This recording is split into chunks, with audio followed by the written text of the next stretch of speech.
대형마트나 백화점 같은 대기업이 지역에 진출하면서 소상공인들은 큰 타격을 입을 수밖에 없게 돼 있습니다. 이를 보완하기 위해서 대기업들이 상생 방안을 내놓고 있습니다. 하지만 생색내기라는 비판이 잇따르고 있습니다. 취재기자와 자세한 얘기 나눠보겠습니다. 자, 차주아 기자. 대기업들은 지역에서 많은 수익을 거두고 있지 않습니까? 하지만 그 지역에 환원하는 이런 그 상생 협력에 대해서는 인색하다 이런 지적인데요. 실태가 어떻습니까? 네, 창원에 들어선 대형마트와 백화점 등 대기업의 한 해 매출만 1조 원에 달할 정도인데요. 하지만 정작 이들 대기업의 지역 기여 사업은 한 해 매출의 0.05%에도 못 미쳐 지역 환원에 인색하다는 비판이 잇따릅니다. 창원의 한 전통시장입니다. 불과 500m 거리에 대형마트인 홈플러스가 들어서 10년째 영업 중인데요. 석 달 전 또 다른 대형마트인 롯데마트까지 들어서면서 전통시장은 직격탄을 맞았습니다. 복합돼가지고 매출이 시장 한거리 다 한 40% 정도 들어있죠. 반 이상. 행사할 때는 사람이 아예 없어요. 이와 달리 대기업 유통업체는 큰 수익을 거두고 있습니다.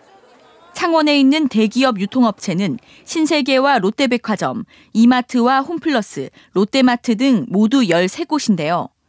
이들 대기업의 지난 한 해 합계 매출만 9,600억 원에 이르고 영업이익도 580억 원에 달하는 것으로 추정됩니다.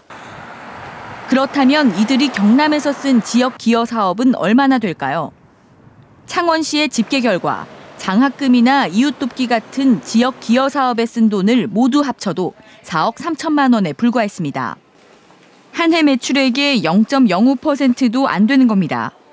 업체 측은 집계되지 않는 공헌 활동이 있다고 설명합니다. 물품점 같은 것들은 아마 기부금으로 처리가 안 되어 있는 것들이 있을 수 있는 거고 또 몸으로 하는 봉사활동 같은 것들은 그것도 금액으로 환산이 안 되니까. 창원시는 상생 발전을 위한 규제가 필요하다며 대기업의 지역 기여 항목을 나누고 이를 수치화하겠다고 밝혔습니다.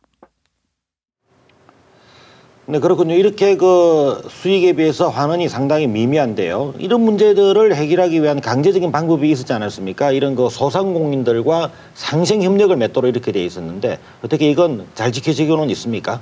네, 안타깝게도 이 역시 잘 지켜지지 않는 실정입니다. 대형마트와 백화점이 들어설 때 대기업과 주변 전통시장 상인들은 상생협약을 맺는데요. 하지만 개점 뒤에는 약속 이행에 소극적인 모습입니다.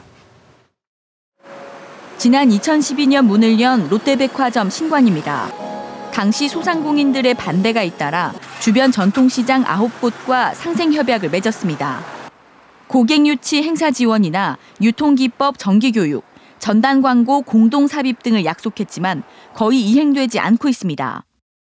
그 광고를 같이 해준다는 내용으로 이렇게 기재가 분명히 되어 있는데 따로 해오면 배포는 해주겠으나 같이 공동 제작이라든지 거기에 저희 내용을 삽입해준다든지 이런 건 안 된다라고 해가지고 무산되어 버렸거든요.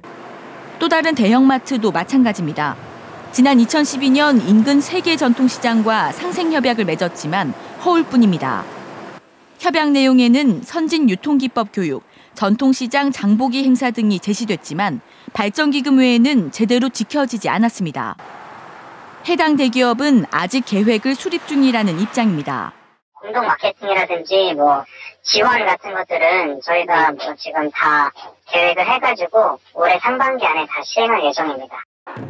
상생협력과 같은 지역 공헌 약속이 구체적이지 못한 것도 문제입니다. 이 때문에 지역 환원 금액과 이행 계획안 등을 구체적으로 만들어 제대로 이행할 수 있도록 촉구하는 목소리가 높습니다. 일회성으로 해가지고 상생 협약이 되다 보니까 그 협약이 끝나고 나면은 지속적으로 상생이 이루어지고 있지 않습니다. 이와 함께 발전기금 이면 합의 등의 잘못된 관행을 고치고 상생협약 내용을 공개하는 것도 필요하다는 지적입니다. 네, 이런 내용들을 보면은 어떤 규제가 좀 필요해 보이는데요, 대기업에 대해서. 그래서 경남도 의회가 지난번에 롯데를 규제하는 롯데 규제 결의안을 내놓기도 했지 않았습니까? 이런 결의안 처리가 어떻게 됐습니까? 네, 지난달 경남도의회에서 롯데 김해관광 유통단지 조성 사업 촉구 결의안 상정이 보류됐습니다. 롯데는 행정당국으로부터 토지와 공공 분야 투자를 받고도 사업을 원안대로 진행하지 않아 결의안이 추진됐지만 결국 무산된 겁니다. 지난달 23일 경남 도의회입니다. 도의회 농림해양수산위원회가 롯데 김해관광유통단지 조성촉구 결의안 심의에 나섰습니다. 결의안은 김해관광유통단지 미착공시설의 정상 추진과 현지 법인화를 요구하는 내용이 담겼습니다. 롯데의 사업 추진이 미진하다며 결의안까지 나오게 된 겁니다. 롯데는 지난 1996년 김해관광유통단지 개발계획 협약을 맺고 아울렛과 농산물 유통센터, 테마파크와 호텔 등을 3단계로 나눠 짓기로 했는데요. 경상남도는 땅과 기반 시설을 제공했고 김해시는 680억 원을 투자한 데다 롯데에 재산세 192억 원까지 감면해줬습니다. 하지만 롯데는 테마파크와 호텔을 짓는 마지막 3단계 사업을 공사를 하지 않고 있습니다. 게다가 롯데는 지난 2013년 김해시와 합의서를 맺고 사회공헌 사업을 결정하기로 했지만 도로 건설 비용 부담 외에는 진행된 게 없습니다. 하지만 도의회 상임위는 결국 본회의 상정을 보류했습니다. 김해관광유통단지의 정상 추진이라는 부분과 그리고 현지 법인화 및 독과점 방지라는 이 두 가지 부류가 어떻게 보면 좀 차원이 다른 문제일 수가 있습니다. 지난달 4일 경남도의원의 80% 이상이 서명했지만 홍준표 지사가 반대 의사를 밝히면서 서명 중도 철회가 이어졌고 결의안도 수정됐습니다. 수정된 결의안에도 경상남도가 부정적인 견해를 보였고 보류 결정이 나온 겁니다.